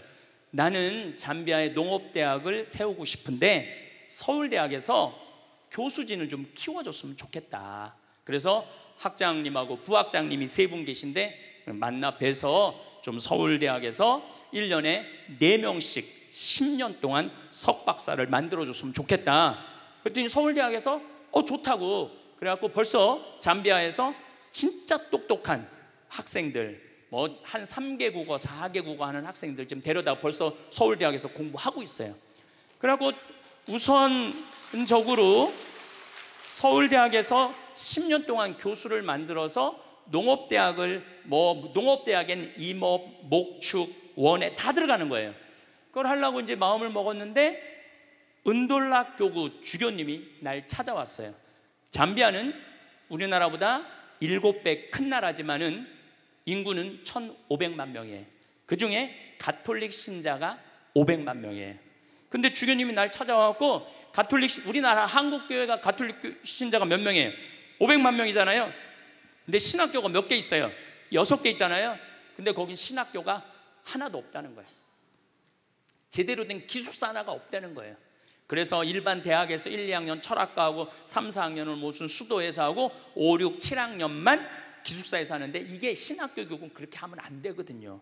그래서 주교님이 저를 찾아오셔서 알릭 반달 주교님이 저를 찾아오셔서 신부님, 농업대학도 중요하지만 복음의 씨앗 이것 뿌리는 게 더 중요합니다. 신학교를 좀 줘달라고 저한테 부탁을 하더라고요. 근데 생각을 해보니까 내가 천주교 신부인데 농업대학보다 뭐가 더 중요해? 신학교가 더 중요하더라고요. 그럼 알겠다고 내가 신학교 줘주겠다고. 신학교 짓는데 제 생각에는 한 40억 정도 들어갈 것 같아요. 근데 뭐 할머니 돈으로 다 질 수는 없어요. 왜냐하면 거긴 도시를 형성해야 되니까. 그래서 내가 미국 공동체에 강의를 가서 내가 LA 쪽 교우들한테 이렇게 말했어요. 미국에 와서 돈 벌었다고 벤츠 타고 렉서스 타고 BMW 타고 어깨에 힘주지 말고 미국 교회 와서 돈 벌었으니까, 미국에 왔으니까 이제 그 돈 가지고 아프리카에 신학교 짓는데 여러분들 좀 후원 좀 하라고. 그랬더니 미국 교우들이 완전히 하늘에서 계시받은 것 같이 너무너무 좋아하더라고요. 그래갖고 지금 처음에는 13분으로 시작했는데 이번 여름에 갔는데 100명이 넘었어. 1월 달에 가면 아마 1000명도 넘을 것 같아요. 1월 달에 가면은. 그래서 나는 미국 교회에 많은 돈 바라지 않아요. 그저 미국 교회가 한 10억, 그다음 우리 생태마을에서 10억, 그 다음에 이제 할머니 돈 20억 이렇게 해갖고 한 40억 정도면은 굉장히 좋은 신학교를, 40억이면 한국의 400억하고 똑같아요. 근데 내가 이런 강의를 했는데 얼마 전에 너무 감동적인 전화를 하나 받았어요. 전라도에서 가밀라라는 자매인데 51인데 암으로 하느님 품으로 갔어요. 근데 그 남편이 전화를 한 거예요. 신부님, 우리 아내가 세상을 떠나면서 2가지를 유언을 했다는 거예요. 뭘 2가지를 유언을 했느냐? 그랬더니 하나는 자기 이름으로 된 보험이 하나 죽으면 나오는데 그거를 한 달에 20만 원씩 20년 동안 잠비아에 신학교 후원하라고 그렇게 해놓고 간 거예요. 또 하나는 자기 남편하고 자녀들한테 꼭 황 신부님하고 이스라엘 성주순례를 가라고, 그리고 세상을 떠났다는 거예요. 나는 아까도 죽음에 대한 얘기를 했지만은 여러분들, 죽을 때 멋있게 죽어야 돼. 안 죽으려고 용 쓰다가 그냥 죽음도 맞이하지 못하고 그냥 죽는 사람들이 너무 많아요. 그래서 여러분들은 미리 준비를 다 해야 돼. 그리고 지난번에도 너무 말씀드렸지만은 할머니 한 분이 돈 2천만 원 보내면서 나는 죽지만은 이 돈으로 살 수 있는 사람 수술해달라고. 얼마나 멋있어요. 그래서 여러분들도 그런 마음으로 좀 마지막 이렇게 마음 정리를 잘 하시면 좋을 것 같아요. 그래서 이제 신학교 짓는 게 우선이잖아요. 그래서 여기 이제 신학교 짓고 또 수녀원, 이 프란치스코 정교 봉사의 수녀님들이 잠비아 수녀님이 벌써 30명이나 있어요. 앞으로는 우리나라가 지금 400명, 500명 수도에 있듯이 여기 수도에도 그럴 것 같아요. 그래서 여기 수녀원 지금 공사 이것도 시작했고, 그리고 이제는 피정집을 여기다 져요. 한 200명 머무를 수 있는 피정집. 이제 저는 피정은 앞으로 한국에서 안 하려고요. 피정은 어디서 하려고 마음 먹느냐면 잠비아에서 하려고 마음 먹고 있어요. 보통 피정 기간 한 달 피정. 여러분들 한 달 피정 괜찮지 않아요? 네. 한 달 피정 비행기 값 한 150만 원에서 한 180만 원, 그리고 뭐 한 달 머무르는데 한 200만 원, 그리고 귀양 아프리카에 왔으니까 이 빅토리아 폭포 거기 들러가고 마지막에 잠베지 강에서 석양 바라보면서 탁 저녁 먹고 그러면요 기가 막혀. 그런데 보통 여러분들 유럽 성지순례 가면은 400, 500 들어가요. 그렇죠? 그런 마음으로 한 달. 그리고 5월, 6월, 7월, 8월, 9월은 잠비아가 건기야. 우리는 너무너무 더운 여름이지만은 건기에는 최저 기온 5도, 최고 기온 27도. 기가 막혀요. 그리고 그늘에만 들어가면은 얼마나 시원한지 몰라. 그래서 낮에는 좀 벽돌 공장에 가서 벽돌도 좀 찍고, 기와 공장에 가서 기와도 좀 찍고, 일도 좀 하고, 오후에는 내강의 하나 듣고, 밤에는 떼제 찬양기도 하고, 그리고 해주는 밥 한 달 동안 먹으면서 인생 한번 정리하는 것도 내가 보기에는 좋을 것 같아요. 그래서 앞으로는 이제 이거는 내년 여름에 가고 땅 측량하고 난 다음에 건물은 바로 질 거예요. 바로 져서 겨울에 우리 교우들, 이제 거기 겨울이죠. 피정들 많이 오세요. 그 뭐 돈 모아갖고 한 번쯤, 아니 앞으로 100년을 사는데 출창 한국에서만 뭐하러 100년을 사? 그러면 뭐하러 살아? 100년 한국에서만 출창 살 거면은 좀 잠비아도 좀 가보고 알래스카도 좀 가보고, 이제 연금 나오면 연금 다 모아갖고 그렇게 하세요. 얼마 전에 하와이에서 할머니들이 평창에 피정을 왔어요.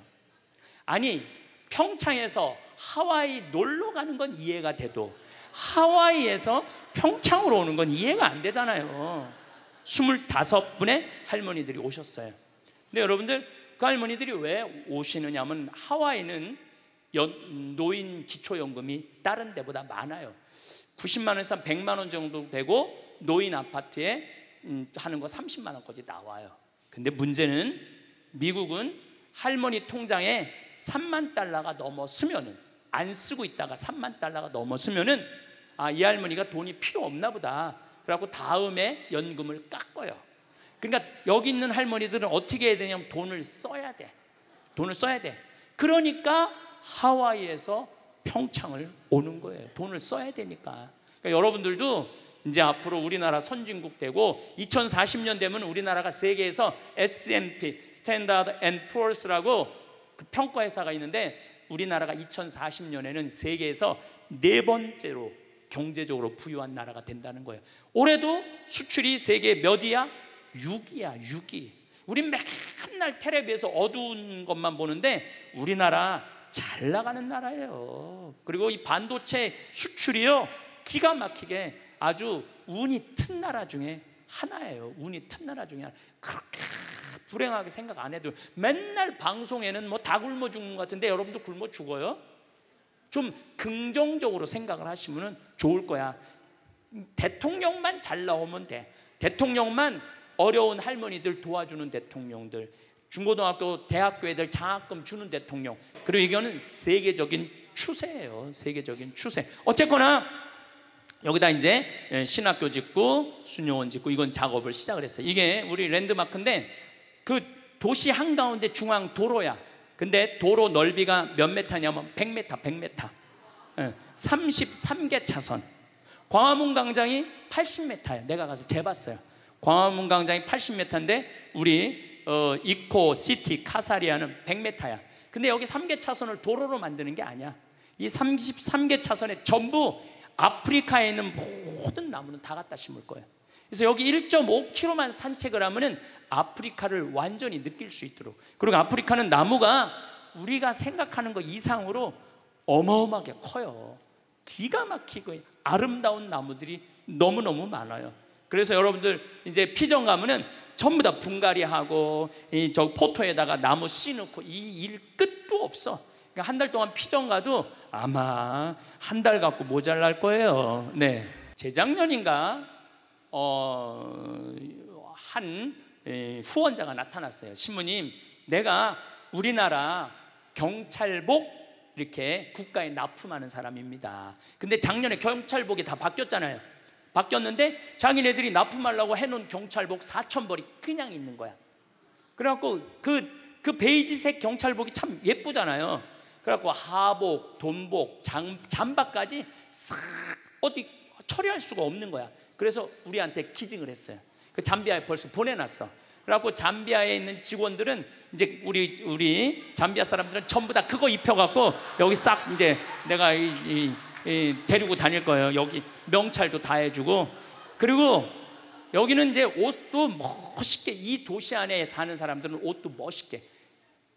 그래서 우리 이 카사리아 이코시티에 들어와 있는 직원들도 옷도 정복으로 다 입혀놓고 여자 직원들도 기가 막히게 해서, 야, 아프리카는 더럽고 지저분하고 헐벗은 데가 아니라 너무 매력적이고 너무 신비하고 너무 깨끗한 대륙이고 행복의 대륙이라는 걸 저는 꼭 보여주고 싶어요. 어떻게 저런 설계가 나왔느냐, 한 2년 전인가 3년 전에 안동교구 신부님이 전화가 왔어요. 우리 조카가 서울시립대학 도시공학과 건축학과 교수인데 황 신부님을 꼭 만나고 싶다고.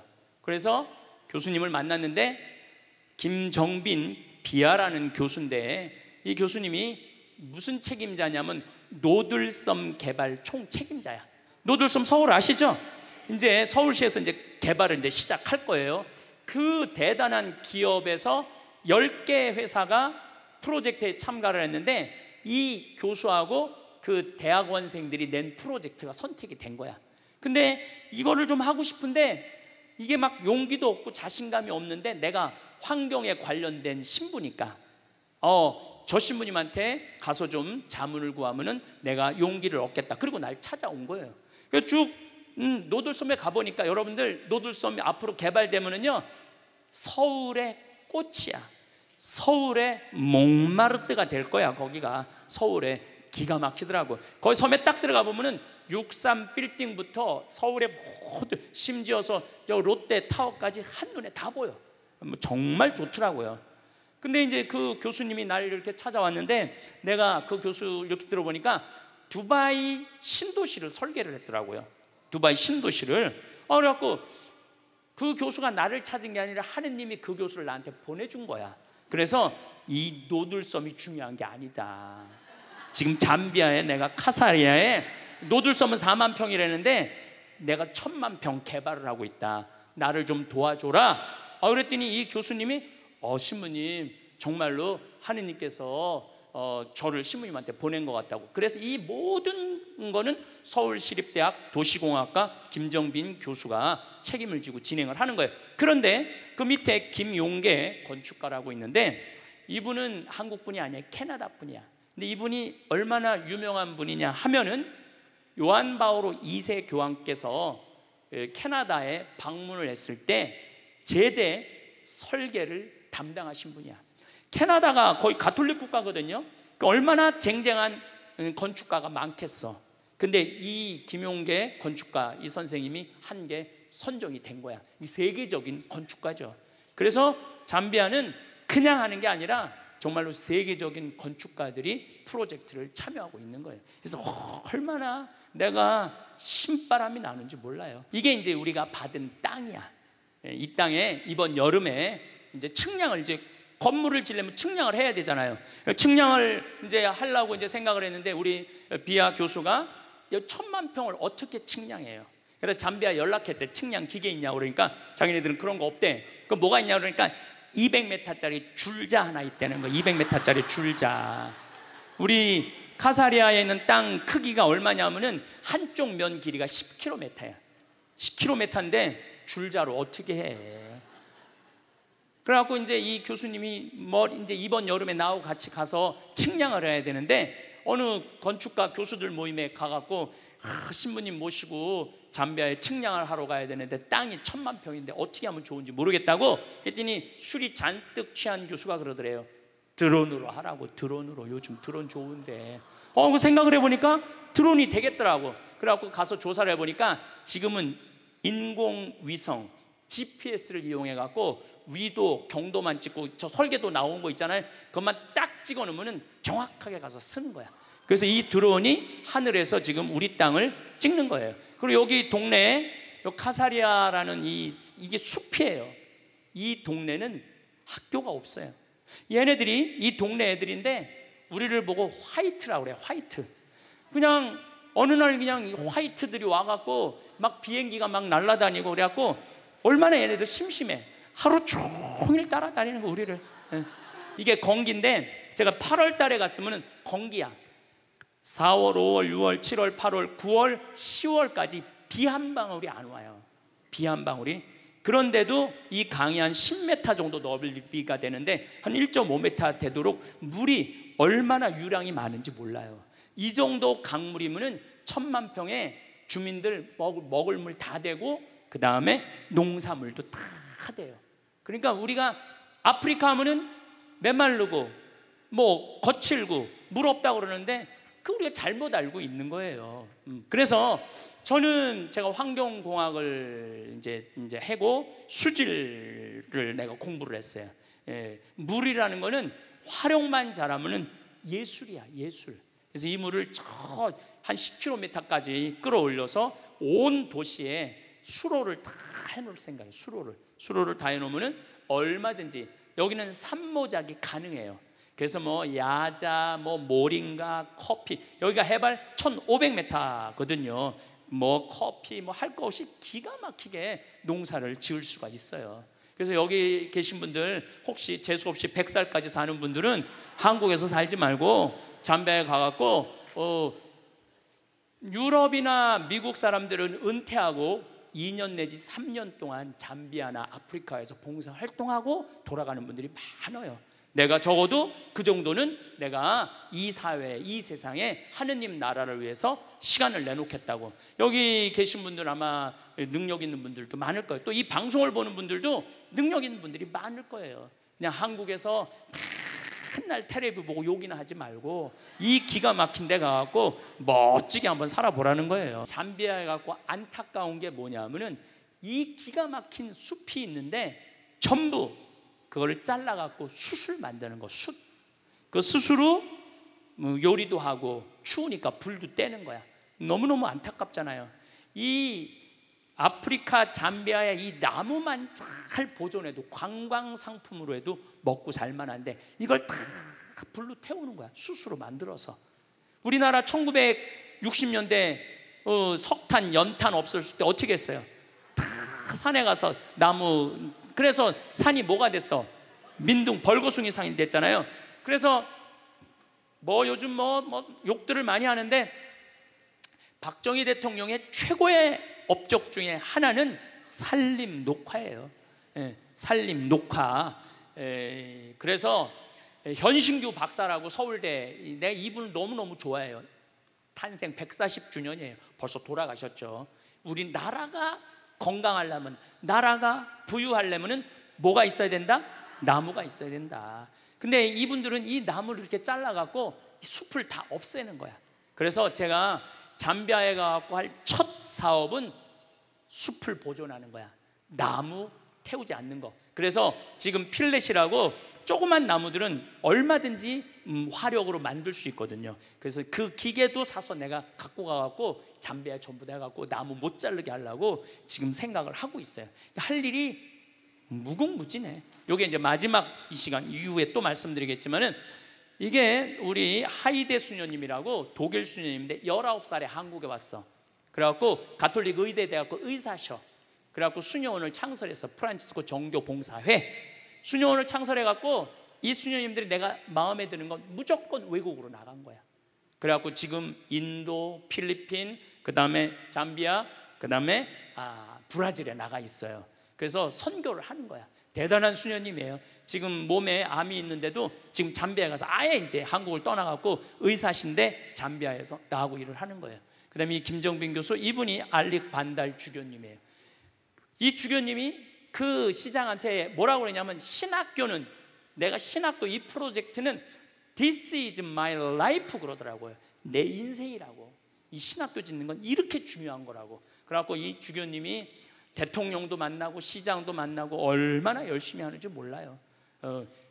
독일에서 공부하고 온 주교님인데, 이분은 이제 시의원이에요. 땀부라는 시의원이 나와서 잘 도와주고 있는데 아주 효심이 깊어요. 같이 일을 하는데, 신부님, 우리 아버지 어머니가 있는데 꼭 아버지 어머니 가서 축복 한번 해달라고. 그래갖고 그 바쁜데도 또 그 집에 가갖고 아버지 어머니가 잘 못 듣고 백내장이 있어. 아프리카 사람들은 직사광선이 많고 눈을 잘 못 뜨시더라고. 참 효심이 깊더라고요. 오늘도 황창현 신부님의 행복특강 잘 들으셨나요? 이어서 나이 들수록 들으면 도움이 되는 지혜의 말씀을 들려드리겠습니다. 첫째, 외로움을 두려워하지 마세요.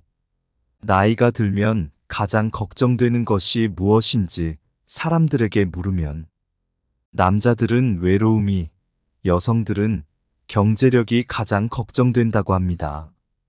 먹고 사는 걱정과 외로움에 대한 걱정은 어쩌면 당연한 것이겠지요. 그러나 남녀를 떠나서 대부분의 사람들은 혼자가 되는 것을 두려워합니다. 그래서 그 두려움에서 벗어나기 위해 가까워지지 말아야 할 사람과 가까워지기도 하고, 주변 사람들에게 의존하고 집착하기도 합니다. 그러다 보면 잠깐의 외로운 감정을 피할 수는 있겠지만 오히려 더 괴로운 인간관계를 만들어내기도 합니다. 이것은 자신과 타인에게 모두 고통을 주는 것입니다. 외로움은 피하려 할수록 더 고독해지고 타인에게 휘둘리게 되며 자신을 더 나약하게 만듭니다. 나에게 찾아오는 두려움과 외로움을 스스로 극복하지 못하고 타인에게 의존해서 해결하려고 하기 때문일 것입니다. 인간관계를 좋게 유지하는 것이 인생에서 가장 힘들다고 말하는 분들이 많습니다. 사실 이것은 남녀노소를 불문하고 전 연령층에서 힘들어하는 문제입니다. 그러나 이것의 근본적인 문제는 나의 외로움일지도 모릅니다. 저는 인간의 불행은 고독할 줄 모르는 데서 비롯된다고 생각합니다. 외로움을 견디지 못하고 관계에 휘둘리는 사람은 평생 다른 사람의 기준에 끌려다닐 뿐입니다. 이렇게 외로움을 피하려고만 하는 사람은 마음속에 괴로움이 많아집니다. 그래서 작은 일에도 큰 상처를 받고 사람에게 더욱 집착하게 됩니다. 그러나 외로움을 받아들일 줄 아는 사람은 인간관계에 초연해지고 모든 일에 강한 모습을 보입니다. 다른 사람과의 관계가 단절되는 것이 두렵고 그로 인해 고통을 느끼는 것을 외로움이라고 정의한다면 고독은 그 외로움을 선택하는 것입니다. 외로움이란 혼자 있는 고통을 표현하는 말이고 고독은 혼자 있는 즐거움을 표현하는 말이라고 합니다. 외로움이 그 자체로 존재하는 것이라면 고독은 내가 선택할 때 존재하는 것입니다. 우리는 고독할 줄 모르기에 외로움에 몸부림치고 있는 것입니다. 외로움은 혼자 있는 것을 원치 않는 상태에서 겪는 괴로움이고 고독은 혼자 있는 것을 원하는 상태에서 겪는 기쁨이라고 할 수 있습니다. 혼자 있는 것을 즐기는 능력을 갖추면 건강한 인간관계는 물론 내 인생을 주도적으로 이끌 수 있는 힘을 갖게 됩니다. 혼자 있는 능력이란 스스로 세상과 단절되는 것을 의미하는 게 아니라 혼자만의 시간을 즐길 줄 알고 자신에 대해 깊이 생각할 줄 아는 것입니다. 세상에는 영원한 것은 없다는 것을 알고 인간관계에 집착하지 않고 여유롭게 내려놓을 줄 알아야 합니다. 그것만으로도 외로움에서 상당히 자유로워집니다. 빨리 인연이 닿는 사람이 있는가 하면 굳이 내가 노력하지 않아도 자연스럽게 오래 가는 사람도 있습니다. 이것은 삶의 당연한 순리이고 이치입니다. 나이가 들면서 혼자 있는 것이 두려운 이유는 늙어서 자신이 외롭고 아플 때 도와줄 사람이 없을까봐 걱정되는 이유가 클 것입니다. 혼자 지낼 줄 모르면 다른 사람의 시간과 관심을 바라게 됩니다. 먼저 찾아와 주지 않는다, 알아서 챙겨주지 않는다는 불평불만이 늘어납니다. 그러면 주변 사람들을 비롯해 자식들과도 힘들어집니다. 여기에 고집이 대단하고 성질까지 나쁘면 관계의 골이 더욱 깊어져서 결국 나의 곁에는 아무도 남지 않게 됩니다. 다른 사람에게 의존하고 나를 보살펴 주기를 기대하는 것은 결국 자신만 괴로워지는 것입니다. 종교가 있다면 자신이 혼자가 아니라는 내면의 힘을 얻을 수 있고 반려동물과 함께하면 외로움을 달래줄 수도 있습니다. 꾸준한 취미생활과 봉사활동을 통해 다양한 사람들을 만나는 것도 좋습니다.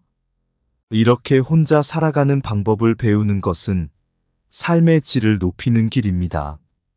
세상에 자신을 위해서 할 수 있는 일들은 정말 많습니다. 자기 스스로 두려움을 극복하고 적극적인 인생을 살아가시길 바랍니다. 둘째, 내 주변에 있는 사람을 소중히 대해야 합니다. 매일 함께 지내는 사람은 자꾸만 단점이 보이고 갈등도 자주 생기다 보니 싫을 때가 있습니다. 이럴 때 같이 사는 사람에게 무례하게 말하거나 싫은 마음을 드러내는 것은 현명하지 못한 것입니다. 가까이 있다는 것만으로 그 사람의 소중함을 잃어버리고 살아가기 쉽습니다. 가까운 사람일수록 더 소중하게 대해야 하고 그 사람의 가치를 잊고 살아가면 안 됩니다. 여러분 중에서 곁에 있는 사람에게 함부로 말을 하거나 홀대하고 무관심하며 시간을 보내고 있는 분도 계실 것입니다. 이것은 서로에게 큰 상처가 됩니다. 옛 속담에 중마고우도 말 한마디로 멀어진다는 말이 있습니다. 그만큼 말의 중요성이 크다는 뜻이지요. 내 주변 사람이 부족하거나 모난 부분이 있어도 살피고 챙기며 그 사람이 좋은 방향으로 나아갈 수 있도록 도와주어야 합니다. 특히 사랑하는 사람에게 하지 말아야 할 말을 하는 실수를 저지르지 말고 예의 바르고 다정다감하게 말해보세요. 다른 사람과 비교하거나 자기 생각만 강요하는 것도 좋지 않습니다. 넓은 마음을 가지고 상대방을 존중하는 지혜는 상대방이 당신을 존경하게 만드는 이유가 됩니다. 그래야 소중한 사람을 잃지 않게 됩니다. 우리는 곁에 있는 사람이 소중한 사람이었다는 사실을 너무 늦게 깨닫곤 합니다. 곁에 있을 때 잘해주지 못하고 그 사람이 떠나고 나서 후회하는 것은 부모님이 돌아가신 다음에 후회하는 행동과 많이 닮아 있습니다. 배우자를 비롯해서 곁에 있는 사람의 소중함을 늘 생각하고 후회가 남지 않도록 잘하는 것이 좋습니다. 누군가 내 곁에서 힘이 되어주는 소중한 사람들이 분명히 있을 것입니다. 나중에 여러분이 나이가 들어 혼자인 순간에 그들이 여러분 곁에 있어 줄 것입니다. 셋째, 열린 마음으로 배우고 도전하는 삶을 살아야 합니다.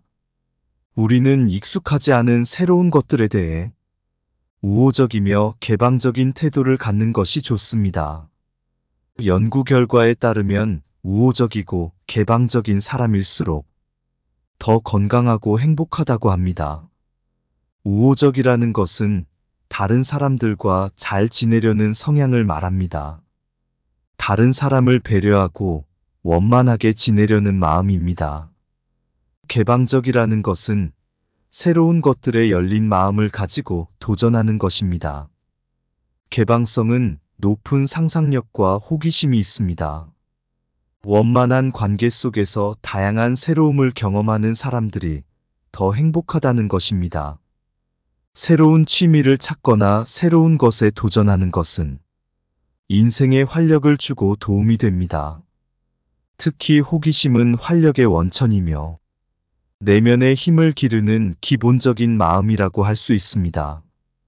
사람은 호기심을 잃는 순간 늙는다는 말이 있습니다. 혼자만의 시간을 잘 활용해서 자신의 부족한 점을 채워나가고 그동안 미뤄왔던 하고 싶었던 일을 하며 살아간다면 풍요롭고 행복한 삶을 누릴 수 있을 것입니다. 항상 배우는 자세를 유지하세요. 배우는 것을 멈추지 마세요. 무엇이 되었든 배움은 당신에게 큰 기쁨이 될 것입니다. 작은 목표를 달성하고 성취감을 맛보면서 삶의 에너지를 얻으세요. 새로운 것에 도전하는 것은 용기가 필요한 일이지만 자신의 한계를 넓혀가는 과정에서 커다란 성취감과 무엇과도 바꿀 수 없는 자신감을 얻을 수 있습니다.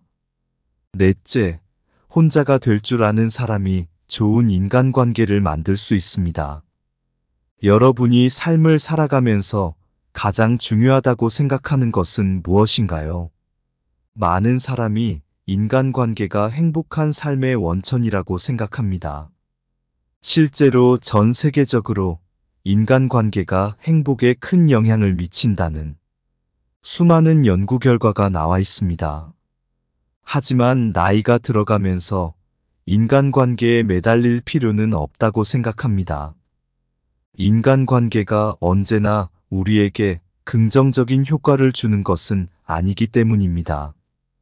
잘 맞지 않는 사람들과 억지로 관계를 이어나가려고 하면 오히려 불행을 초래할 수 있습니다.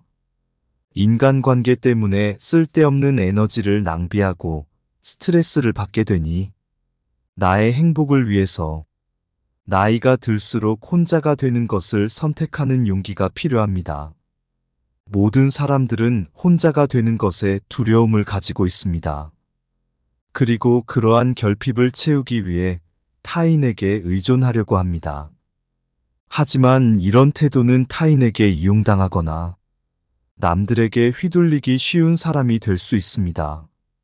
반면에 혼자서도 시간을 잘 보내는 사람은 현명하게 고독을 즐기며 시간을 잘 활용하고 자신의 부족한 부분을 스스로 채우려고 노력합니다. 좋은 인간관계를 맺는 것은 삶의 질을 높여주고 행복감을 주는 요소입니다.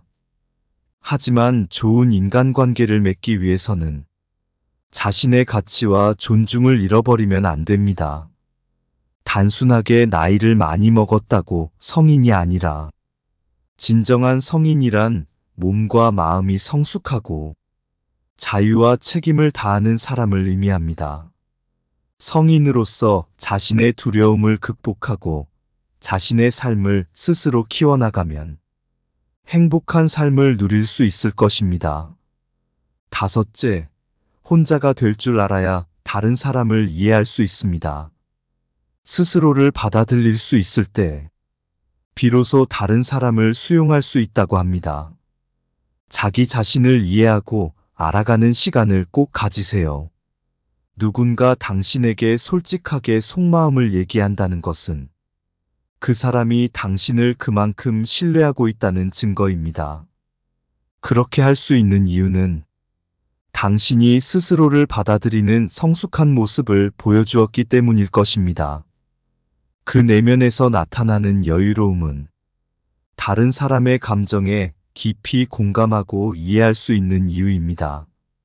나를 신뢰하고 따르는 누군가가 있다는 사실만으로 당신은 인간관계에서 안정감을 느끼게 될 것입니다. 혼자가 될 줄 알아야 편안하고 행복할 수 있는 이유입니다. 자신과의 시간을 충분히 갖고 자신과 대화하며 해답을 찾아보세요.